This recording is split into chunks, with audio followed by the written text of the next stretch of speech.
എല്ലാവർക്കും ലിജോസ് വേൾഡിൻ്റെ പുതിയൊരു വീഡിയോയിലേക്ക് സ്വാഗതം. ഇന്നത്തെ വീഡിയോ നിങ്ങൾക്ക് എല്ലാവർക്കും ഭയങ്കര എഫക്റ്റീവ് ആയിട്ടുള്ള ഒരു വീഡിയോ ആണ് കേട്ടോ.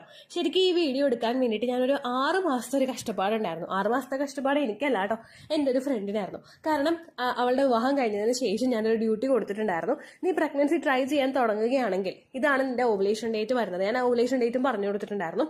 ആ സമയം മുതൽ ഓവുലേഷൻ കഴിഞ്ഞതിന് ശേഷം നീ ഒരു എക്സ്പയർഡ് പീരിയഡ് ഡേറ്റ് വരെ ഈ കുറച്ച് ലക്ഷണങ്ങൾ നിനക്ക് ബോഡിയിൽ വരുന്നുണ്ടെങ്കിൽ അതൊന്ന് നോട്ട് ചെയ്ത് വെക്കാനായിട്ട് പറഞ്ഞിട്ടുണ്ടായിരുന്നു.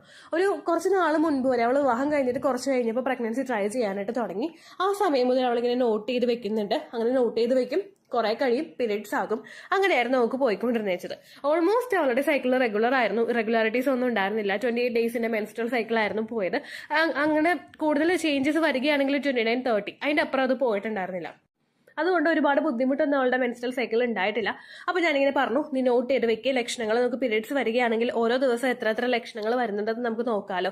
അങ്ങനെ ആദ്യത്തെ മാസമൊന്നും അവൾ അത്രയും കാര്യമായിട്ട് ശ്രദ്ധിച്ചില്ല. കാരണം കല്യാണം കഴിഞ്ഞിട്ടുള്ള സമയം, അതായത് ആദ്യത്തെ മാസം എന്ന് പറയുമ്പോൾ കല്യാണം കഴിഞ്ഞിട്ട് ആദ്യത്തെ മാസമല്ല, ഞാൻ ഈ ഒരു ഡ്യൂട്ടി കൊടുത്തിട്ട് ആദ്യത്തെ മാസമൊന്നും അവൾ അത്ര കാര്യമായിട്ട് ശ്രദ്ധിച്ചിട്ടില്ല. കാരണം ഇതെന്താണെന്ന് അറിയില്ല, ഓവുലേഷൻ അറിയില്ല, ലക്ഷണങ്ങൾ എങ്ങനെ നോട്ട് ചെയ്യണമെന്ന് അത്രയും നമ്മൾ ചിന്തിക്കില്ലല്ലോ.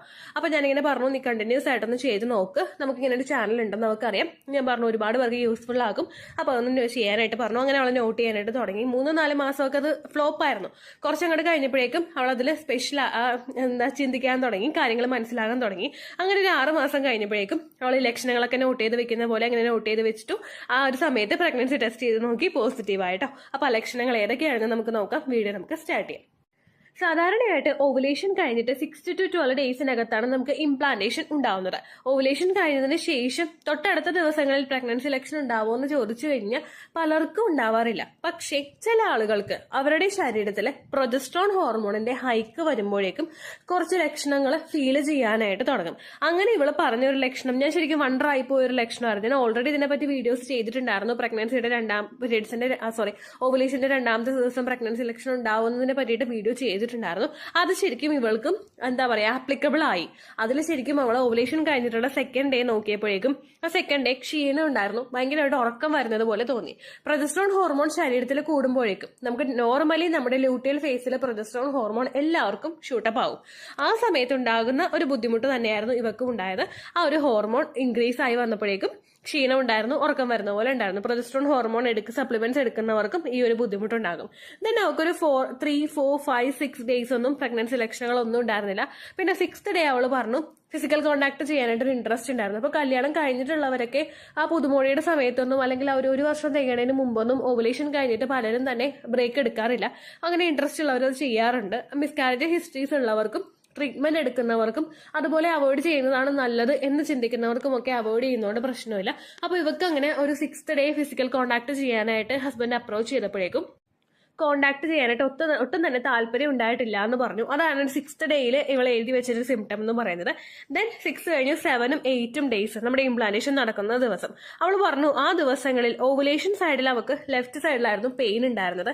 അതേ ലെഫ്റ്റ് സൈഡിൽ തന്നെ ഇംപ്ലാന്റേഷൻ നടക്കുന്ന ആ 6, 7, 8 ഡേയ്സിലെ വേദന ഉണ്ടായിരുന്നു എന്ന് പറഞ്ഞു. ലെഫ്റ്റ് സൈഡിൽ ഓവുലേഷൻ ഉണ്ടായ അതേ ഭാഗത്ത് തന്നെയായിരുന്നു. ഏകദേശം ഒരു ഹിപ്പിന്റെ പോർഷൻ മുതൽ നമ്മുടെ ആ ഒരു എളി എന്ന് പറയുന്നൊരു പോർഷൻ ഇല്ല, നമ്മൾ കൈ എടുത്തിങ്ങനെ വെക്കില്ലേ, വെക്കില്ലേ, ആ ഒരു പോർഷൻ മുതൽ താഴെ വരെയുള്ള ഭാഗത്ത് വേദന ഉണ്ടായതായിട്ട് പറഞ്ഞിട്ടുണ്ടായിരുന്നു. അത് അത്യാവശ്യം കുറച്ചു നേരം നിൽക്കുന്ന ഒരു വേദനയായിരുന്നു. ഒരു സന്ധ്യ സമയം മുതലാണ് തുടങ്ങിയത്. രാത്രി ഉറങ്ങി എഴുന്നേറ്റപ്പോഴേക്കും ആ ഒരു വേദന പോയെന്ന് പറഞ്ഞു കേട്ടോ. അപ്പോൾ ഇതായിരുന്നു ആ 7ഉം 8ഉം ഡേയ്സിൽ ഉണ്ടായിട്ടുള്ള ഒരു ഡിസ്കംഫേർട്ട് എന്ന് പറയുന്നത്. ദെൻ 9th ഡേ ഓവുലേഷൻ കഴിഞ്ഞിട്ടുള്ള 9th ഡേ ഉണ്ടായിരുന്നത് ആ ഹെവിനെസ് ഉണ്ട്. ആ ഒരു ഭാഗത്ത് തന്നെ ഹെവിനെസ് പോലെ, അതായത് ഒരു ഭാരം അവിടെ ഇരിക്കുന്നത് പോലെയുള്ളൊരു ബുദ്ധിമുട്ട് അവർക്ക് ഫീൽ ചെയ്തു എന്ന് പറഞ്ഞു. ഒരുപാട് നേരമല്ല, കുറച്ചു നേരം ഒരു ഹെവിനെസ് ഫീൽ ചെയ്തിട്ടുണ്ടായിരുന്നു എന്ന് പറഞ്ഞു. ശരിക്കും ഈ ഇംപ്ലാന്റേഷൻ നടക്കുന്ന 7ഉം 8ഉം ഡേയ്സിൽ ഉണ്ടായിരുന്ന ഒരു വേദന എന്ന് പറയുന്നത് സന്ധ്യ സമയത്തൊക്കെ തുടങ്ങി കഴിഞ്ഞു കഴിഞ്ഞാൽ പിന്നെ അത് കുറച്ച് കഴിയുമ്പോൾ ഉറങ്ങി എഴുന്നേൽക്കുമ്പോൾ മാറുന്ന പോലെയുള്ള ഒരു അസ്വസ്ഥതയായിരുന്നു. ചിലപ്പോഴൊക്കെ ആ വേദന വരുമ്പോഴേക്കും വയറ് നീര് വീഴുന്നത് പോലെയുള്ള ഒരു ബുദ്ധിമുട്ടും ഉണ്ടായിരുന്നു എന്ന് പറഞ്ഞിട്ടുണ്ടായിരുന്നു കേട്ടോ. അടുത്തത് ഓവുലേഷന്റെ 10th ഡേ ഉണ്ടായ ലക്ഷണമാണ്. 10th ഡേ ഉണ്ടായിരുന്നത് ഹെഡ് ഏക്ക് ആണ്. പക്ഷെ ഓൾറെഡി മൈഗ്രെയിൻ്റെ ഒരു ബുദ്ധിമുട്ടുള്ള ഒരാളായതുകൊണ്ട് പ്രഗ്നൻസി സമയത്ത് ഈ ലക്ഷണം ഉണ്ടാവുമെങ്കിലും മൈഗ്രെയിൻ്റെ കൂടി ആണോ എന്ന് ഞങ്ങൾ രണ്ടുപേരും സംശയിച്ചു കേട്ടോ. അപ്പോൾ ഹെഡ് ഏക്ക് കണ്ടിന്യൂസ് ആയിട്ട് ഉണ്ടായിട്ടുണ്ടായിരുന്നു ഓവുലേഷന്റെ 10th day. Then 11th day പറഞ്ഞൊരു ബുദ്ധിമുട്ട് ഇരുന്നിട്ട് എഴുന്നേൽക്കുമ്പോഴേക്കും വലിയുന്നത് പോലുള്ള ഒരു ബുദ്ധിമുട്ടുണ്ടായിരുന്നു. അതായത് നമ്മളിപ്പോൾ താഴെ ഇരിക്കുമ്പോൾ, കട്ടിലിന് താഴെ ഇരിക്കുമ്പോൾ, അല്ലെങ്കിൽ നിലത്ത് എന്തെങ്കിലും കാര്യങ്ങൾക്ക് ഇരിക്കുമ്പോൾ, അല്ലെങ്കിൽ പെട്ടെന്നൊന്ന് കുമ്പിട്ടൊന്ന് നിവരുമ്പോഴേക്കും ഒന്ന് കൊളുത്തി പിടിക്കുന്നത് പോലെ ഒരു ബുദ്ധിമുട്ട്, ഒരു വലിയുന്നത് പോലുള്ള ഒരു വേദനയും ഡിസ്കംഫേർട്ടും ഒക്കെ ഉണ്ടായിരുന്നു എന്ന് പറഞ്ഞു. പിന്നെ പീരീഡ്സ് ആകാൻ പോകുന്നത് പോലുള്ള ഒരു വേദന ചെറുതായിട്ട് വന്നു. അപ്പോൾ അവളിങ്ങനെ സംശയം പറഞ്ഞിട്ടുണ്ടായിരുന്നു, എപ്പോഴും എനിക്ക് റെഗുലർ ആണ്, പക്ഷെ ഇതിപ്പോൾ എന്താ പീരീഡ്സ് ആകാൻ പോകുന്നത് പോലുള്ള വേദന വരുന്നു എന്ന് ഇങ്ങനെ പറഞ്ഞിട്ടുണ്ടായിരുന്നു കേട്ടോ. ദെൻ ഓവുലേഷൻ കഴിഞ്ഞിട്ടുള്ള 12th ഡേ, നമ്മുടെ ഇംപ്ലാന്റേഷന്റെ ആ ടൈം പീരീഡ് നമ്മൾ പറയുന്ന ആ ഒരു ദിവസം, ആ ദിവസത്തിലുണ്ടായിരുന്ന ബുദ്ധിമുട്ടെന്ന് പറയുന്നത് വോമിറ്റ് ചെയ്യാനായിട്ട് ടെൻഡൻസി ഉണ്ടായിരുന്നു. പക്ഷെ വോമിറ്റ് ചെയ്തിട്ടുണ്ടായിരുന്നില്ല. ഭക്ഷണം കഴിക്കുമ്പോഴേക്കും ഛർദ്ദിക്കാൻ വരുന്നത് പോലെയുള്ള ഒരു വെപ്രാളം, ഒരു അസ്വസ്ഥത ഇങ്ങനെ എന്നോട് പറഞ്ഞിട്ടുണ്ടായിരുന്നു. ഛർദ്ദിക്കാൻ വന്നിട്ട് ഇങ്ങനെ കെട്ടി നിൽക്കുമ്പോൾ നമുക്കൊരു മുഖത്തൊക്കെ ഒരു വിളർച്ച, അല്ലെങ്കിൽ ശരീരം തളരുന്നത് പോലുള്ള ഒരു അസ്വസ്ഥത നമുക്ക് ഉണ്ടാവില്ലേ, അതുപോലുള്ള ഡിസ്കംഫേർട്ട് ഉണ്ടായതായി പറഞ്ഞിട്ടുണ്ടായിരുന്നു. ദെൻ ഒരു ടെൻഡൻസി ഉണ്ടായിരുന്നത് കൊണ്ട് തന്നെ ഭയങ്കരമായിട്ട് ബോഡിയിൽ ടയർഡ്നെസ് ഫീൽ ചെയ്തു എന്ന് പറഞ്ഞു. ദെൻ ആ ഒരു ഓവുലേഷൻ ഇംപ്ലാന്റേഷൻ ടൈം കഴിഞ്ഞു. ഓവുലേഷന്റെ ആ ഒരു 13th ഡേ, ആ ഒരു 13th ഡേ ആയപ്പോഴേക്കും പറഞ്ഞു ഇങ്ങനെ വിവിഡ് ഡ്രീംസ് ഉണ്ടായി എന്ന് പറഞ്ഞു. വിവിഡ് ഡ്രീംസ് എന്ന് പറയുന്നത് നല്ല സ്വപ്നമല്ല, പേടിപ്പെടുത്തുന്ന തരത്തിലുള്ള സ്വപ്നം. അതായത് എന്തോ ചേസ് ചെയ്യാൻ വരുന്നത് പോലെ ഒരു പേടി, ഒരു വെപ്രാളം. നമ്മളിപ്പോൾ പറയില്ലേ, പുലി പിടിക്കാൻ വരുന്നു, അല്ലെങ്കിൽ ഡൈനോസറിന്റെ സ്വപ്നം കാണുന്നു, അല്ലെങ്കിൽ ടൈഗറിനെ കാണുന്നു, അല്ലെങ്കിൽ പ്രേതത്തിനെ കാണുന്നു, അങ്ങനെയൊക്കെ പറയില്ലേ, അതുപോലെ എന്തോ ചേസ് ചെയ്യാൻ വരുന്നത് പോലെ സ്വപ്നം കണ്ടു തുടങ്ങി എന്ന് പറഞ്ഞിട്ടുണ്ടായിരുന്നു. ഉച്ചയ്ക്ക് കിടക്കുന്ന സമയത്താണെങ്കിലും അങ്ങനെ ഒരു സ്വപ്നം കണ്ടിട്ട് ഞെട്ടി എഴുന്നേക്കുക. അപ്പോൾ ആ കിടക്കുന്ന സമയത്ത് എഴുന്നേക്കാൻ പറ്റാത്തത് പോലുള്ള രീതിക്ക് തല പൊക്കാൻ ശ്രമിക്കുന്നുണ്ട്, പക്ഷെ പൊങ്ങാൻ പറ്റാത്ത പോലുള്ള രീതിക്കൊക്കെ സ്വപ്നം കണ്ടു. രാത്രി ഉറങ്ങുന്ന സമയത്ത് സ്വപ്നം കണ്ടു എന്ന് പറഞ്ഞിട്ടുണ്ടായിരുന്നു. അതിനുശേഷം കണ്ടിന്യൂസ് ആയിട്ട് 2 ദിവസം കൂടി ലക്ഷണം ഉണ്ടായി എന്ന് പിന്നീട് പറഞ്ഞിട്ടുണ്ടായിരുന്നു കേട്ടോ. ദെൻ 14th ഡേ, നമ്മൾ പീരീഡ്സ് എക്സ്പെക്ട് ചെയ്യുന്ന ദിവസം, ഏകദേശം 28-29 ഡേ ആയിരുന്നു സൈക്കിൾ ലെങ്ത് പോയിക്കൊണ്ടിരുന്നത്. വലിയ വ്യത്യാസമൊന്നും ഉണ്ടായിരുന്നില്ല, ഞാൻ തുടക്കത്തിൽ പറഞ്ഞതുപോലെ. അപ്പോൾ ഒരു പീരീഡ്സിന്റെ 14 എക്സ്പെക്ട് ചെയ്യുന്ന ദിവസം ഒരു പീരീഡ് ആകുന്നത് പോലുള്ള ഒരു വേദന ഉണ്ടായിരുന്നു.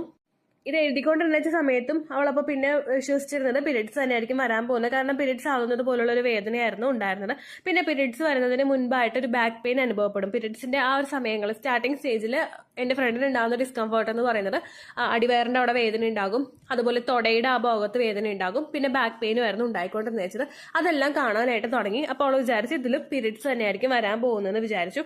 അതുപോലെ തന്നെ ആ ഒരു സമയത്ത് പീരീഡ്സിന്റെ വേദന ഉണ്ടാകുന്നതോടൊപ്പം ഉണ്ടായ മറ്റൊരു ഡിസ്കംഫർട്ടാണ് കുമ്പിട്ട് നിവരുന്ന അവസരങ്ങളിൽ തല കറങ്ങുന്നത് പോലെ തോന്നുക, പെട്ടെന്നൊന്നും തിരിയുന്ന അവസരങ്ങളിൽ തല കറങ്ങുന്നത് പോലെയുള്ള ബുദ്ധിമുട്ട് അനുഭവപ്പെടുക. അപ്പോൾ കുറച്ച് നേരം ഇരുന്ന് റിലാക്സ് ചെയ്തിട്ട് അല്ലെങ്കിൽ ഒന്ന് കിടന്നു കഴിയുമ്പോഴേക്കും അത് നോർമൽ ആയിക്കൊണ്ടിരുന്നു കേട്ടോ. അപ്പോൾ ഈ പീരീഡ്സ് വരുന്നത് പോലുള്ള വേദന ഉണ്ടായിട്ടും പിന്നീട് അങ്ങോട്ടേക്ക് പീരീഡ്സ് ഉണ്ടായിട്ടില്ല.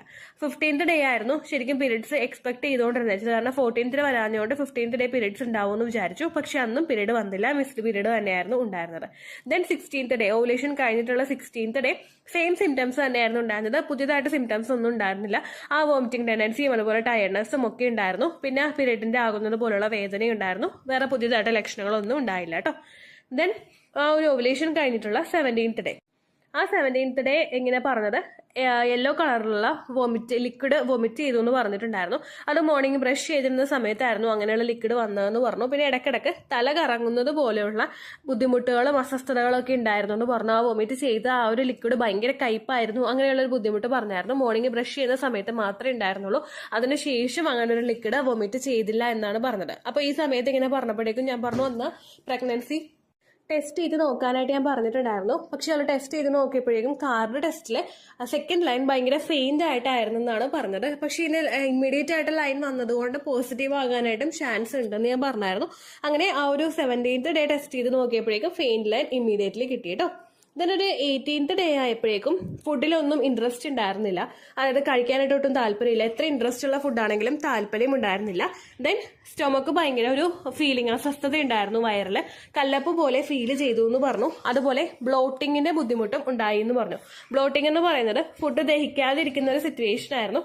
അത് കണ്ടിന്യൂസ് ആയിട്ട് ഉണ്ടായി എന്ന് പറഞ്ഞിട്ടുണ്ടായിരുന്നു. അടുത്തതായിട്ട് 19th ഡേ ടെസ്റ്റ് ചെയ്ത് ഒന്നുകൂടി നോക്കിയായിരുന്നു. മോർണിംഗിൽ ആദ്യത്തെ യൂറിൻ എടുത്തിട്ടാണ് നോക്കിയത്. കമ്പാരിറ്റീവ്ലി നേരത്തെ ടെസ്റ്റ് ചെയ്തതിനേക്കാളും 17th ഡേ ടെസ്റ്റ് ചെയ്തപ്പോഴേക്കും കുറച്ച് ഫെയിൻറ്റ് ലൈൻ ആയിരുന്നു. പക്ഷെ 19th ഡേ ആയിട്ട് ടെസ്റ്റ് ചെയ്തപ്പോഴേക്കും നല്ല ഡാർക്ക് ആയിട്ടുള്ള ലൈൻ, കമ്പാരിറ്റീവ്ലി അതിനേക്കാളും ഡാർക്ക് ആയിട്ടുള്ള ലൈൻ ആയിരുന്നു കിട്ടിയത്. അങ്ങനെ പ്രഗ്നൻസി ടെസ്റ്റ് ചെയ്ത് നോക്കിയപ്പോൾ പോസിറ്റീവ് ആയി. അപ്പോൾ ഇത് ശരിക്കും നമ്മുടെ ആ ഒരു ഓവുലേഷൻ കഴിഞ്ഞിട്ട് സെക്കൻഡ് ഡേ മുതൽ ഒരു 19th ഡേ വരെയുള്ള ലക്ഷണങ്ങളായിരുന്നു ഉണ്ടായിരുന്നത്. ഇത് ആദ്യത്തെ ഒരു മാസം ഞങ്ങൾ ട്രൈ ചെയ്തപ്പോൾ കിട്ടിയതല്ല, കണ്ടിന്യൂസ് ആയിട്ട് ട്രൈ ചെയ്തിട്ട് റിസൾട്ട് പോസിറ്റീവ് കിട്ടിയതാണ് കേട്ടോ. ഇപ്പോൾ അവൾക്ക് പ്രഗ്നൻസി പോസിറ്റീവ് ആയിട്ടുണ്ട്. ഓൾമോസ്റ്റ് 3 months ആയി. സ്കാനിങ് ഒക്കെ കഴിഞ്ഞു. അപ്പോൾ ഞാൻ ചോദിച്ചു വീഡിയോ ആയിട്ട് ഇത് ഇട്ടോട്ടെ എന്ന് ചോദിച്ചപ്പോഴേക്കും ഇട്ടോളാൻ പറഞ്ഞു.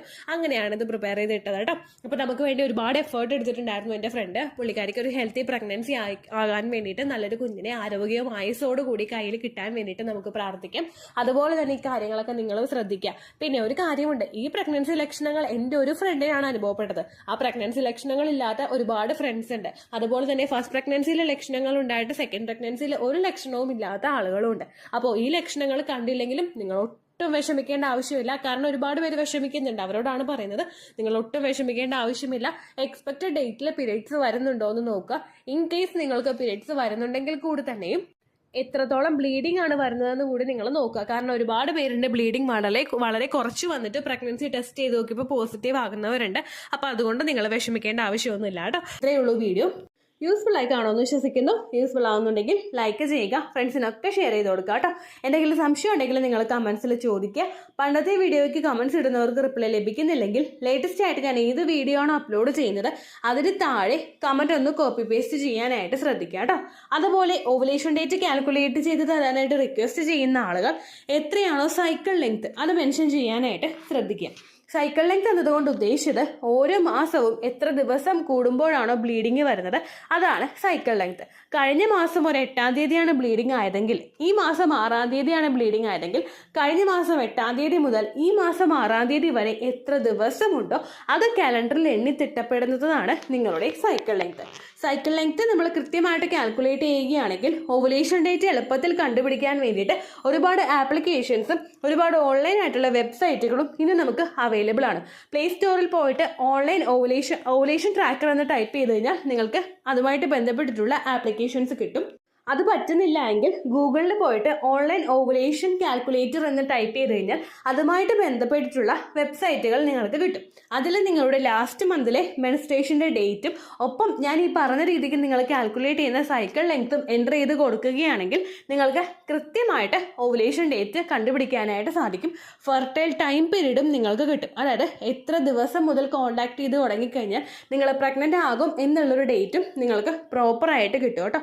ഇത് കാൽക്കുലേറ്റ് ചെയ്യുന്ന സമയത്ത് സൈക്കിൾ ലെങ്ത് കാൽക്കുലേറ്റ് ചെയ്യുന്ന സമയത്ത് നിങ്ങളുടെ ആ ഒരു കലണ്ടറിൽ നോക്കി തന്നെ നിങ്ങൾ കാൽക്കുലേറ്റ് ചെയ്യുക. പല മാസങ്ങളിലും 30-31 ദിവസമുണ്ട്. അതുകൊണ്ടാണ് അങ്ങനെ പറഞ്ഞത്. ഒപ്പം നിങ്ങൾക്ക് ബ്ലീഡിങ് തുടങ്ങിയ ദിവസത്തിന് വേണം നിങ്ങൾ ഡേ 1 ആയിട്ട് എടുക്കാൻ വേണ്ടിയിട്ട്. സ്പോട്ടിങ് തുടങ്ങിയ ദിവസത്തിനെ, അതായത് ചെറുതായിട്ട് ഡിസ്ചാർജ് പോയി തുടങ്ങിയ ദിവസത്തിനെ നിങ്ങൾ കൺസിഡർ ചെയ്യേണ്ട ആവശ്യം ഇല്ല കേട്ടോ. അപ്പോൾ ഇത്രയേ ഉള്ളൂ വീഡിയോ. അടുത്തൊരു വീഡിയോ ആയിട്ട് നമുക്ക് വീണ്ടും കാണാം. ബൈ.